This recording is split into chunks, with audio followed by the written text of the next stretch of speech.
Underground dialogue, we gon' tell the truth. We ain't scared like a lot of y'all. Matters who they are. Do we bow? No, not at all. Dropping bombs on this wicked world, so it gotta fall. Underground dialogue, we gon' tell the truth. We ain't scared like a lot of y'all. Matters who they are. Do we bow? No, not at all. Dropping bombs on this wicked world. Why do you think that? Because I know a lot back in the days, a lot of artists that came from this region, they ended up signing with majors, but I always felt like the majors signed a lot of our artists, but they still didn't trust. It was one of the worst mistakes we made. But why sign us if y'all don't even trust the process or trust the talent to maximize it? Because it don't allow their employees to put their hands on it. Okay, that's the problem. If they sign you and your A&R can't do their job, and your promotions people can't, they promotion people, they A&R can't do a job because you already know who you're getting beats from and who you're going to put on there. Right. When they promotions people can't do their job because you already talk to people at one stops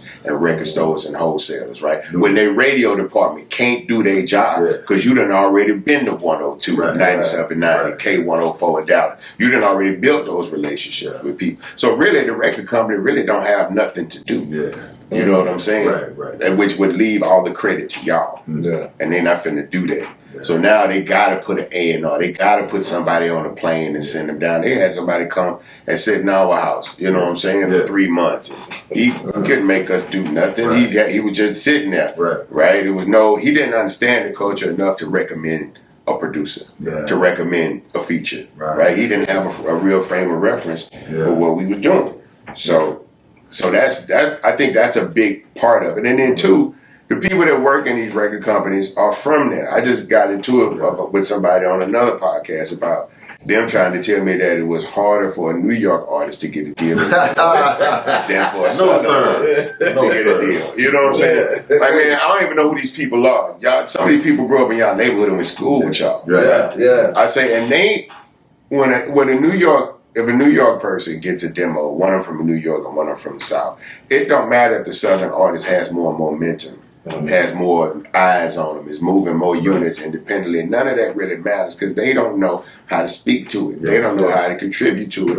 They can't really get their hands on it, and then at the end of the day, they can't take no credit for it. So it don't really help their resume. You know what I'm saying? So it's better for them, even if they from Queens and they got to sign somebody from Harlem. At least I know a couple of niggas from Harlem. I know how Harlem niggas get down. Wham. I know how to navigate. Well, they're from 145th. Okay, so they probably move with these niggas. And that you get a better understanding of somebody that live, you know, in New York. It would be 2 towns over, right? Necessarily. We may not look at it later, but that's how it would be. You from Brooklyn, Queens is maybe 2 towns over. You know what I'm saying? Then from somebody that's 9 states away from you, they don't understand the lingo, they don't understand none of that stuff. So they at a loss, you know. So for us, if we didn't figure out how to build these relationships, it wasn't gonna happen. They wouldn't know who to call. They didn't know what sound waves was. You know what I'm saying? They didn't know what none of these things were down here. So we had to make those relationships for ourselves. But that ended up working into our benefit later, right? Like for example, I remember Tony Draper. When they first started, like I knew Tony, you know, for years, and you know, he used to work at a record store, manage a record store on the Southwest side, and so Tony was watching everything we was doing. Tony realized that we signed our deal too fast. We didn't give ourselves enough time to grow, enough time for the music to spread on its own. I was working in King's Flea Market. Big Russ, rest in peace to Big Russ. I miss him, man. He was a good dude. I owe him everything. Big Russ had the record store in King's Flea Market. So that was the phone number at the record store, was the phone number for the record company. So one week, man, that probably like maybe 2-3 weeks after the EP came out and everything was selling, Warlock Records was the first one to call. You know what I'm saying? Yeah, we want to sign you. Right. And then I can't remember the name, but it was a label with Mix-a-Lot in them.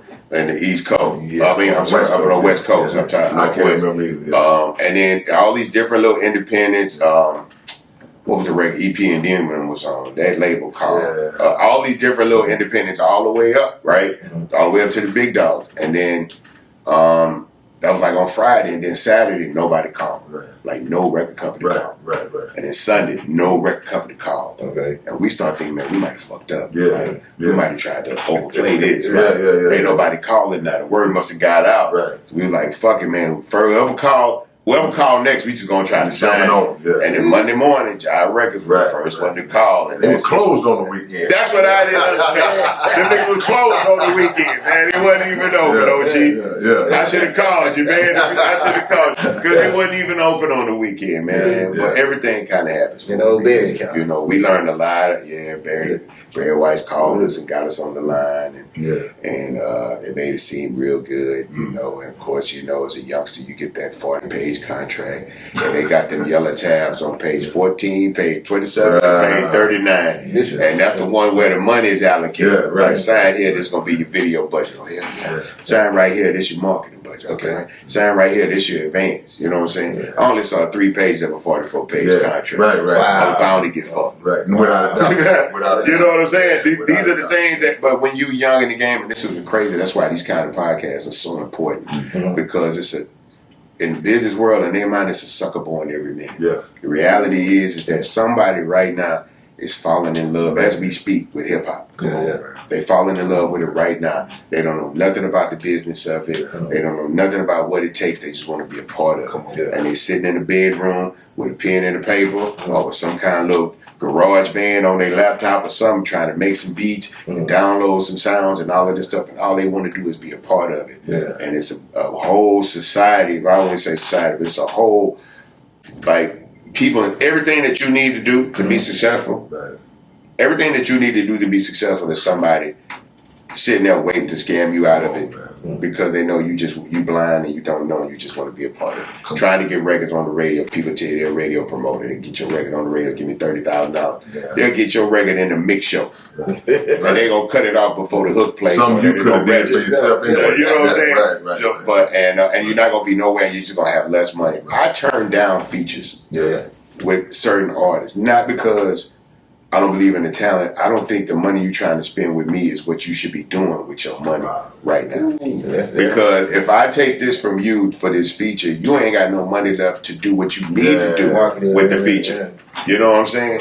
It's better you invest in yourself and build yourself up right now in this time. We can shoot some video. I can tell people go check you out and all like that. But buying a verse from me not going to help you. You know what I'm saying? And I would sleep good at night, to be honest. I could make some money. I don't need to take advantage of youngsters trying to come in the game thinking the OG going, I don't need money that bad.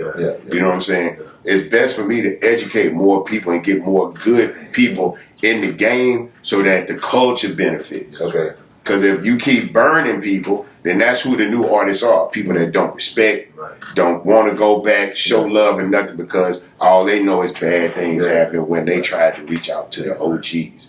What do you say when people say like those bad contracts are that's just the standard contract? No, man. Look, these things all come from a lack of education. You know, when you're an NFL player and you're an NBA player or baseball player, all of that, this is the same thing. You got to try to find the right agent that can get you the right deal and put you with the best team. You know what I'm saying? So, you know, if you have somebody that's willing to educate themselves and inform themselves and deeply engross themselves in the industry, then you can have a LeBron and you can take a Rich Paul who's smart enough, right? That's the first thing. I can't just want you to play that position. You got to be smart enough to play that position. You got to be understanding enough to know I need to read this book. I need to read this magazine. I need to try to watch these podcasts. You know what I'm saying? You somebody that's willing to be like this, all I'm finna do is figure out how this works so we can get you the most. Right? It's not just about giving somebody a job and giving somebody some money. You know what I'm saying? Because all you're gonna do is end up resenting each other later. Because neither one of you knew enough to do what y'all needed to do together. No question about it. What's up, man? It's your big brother, K. Reno. And check this out, man. The Underground Dialogue Podcast is offering advertising opportunities, man. You can promote your business. You can promote your video, your song, whatever it is that you have, man. Reach out to us if you're interested in promoting on the Underground Dialogue Podcast. All you got to do is email us at undergrounddialoguepodcast@gmail.com. Get it. And man, look, Yeah. we got some merch that's gonna blow y'all Yeah. mind. It's gonna blow y'all. When y'all see the merch, y'all gonna be wanting to just dive through the screen. We got some coming for you, man. We building, man. We building. So watch that thing grow. Already.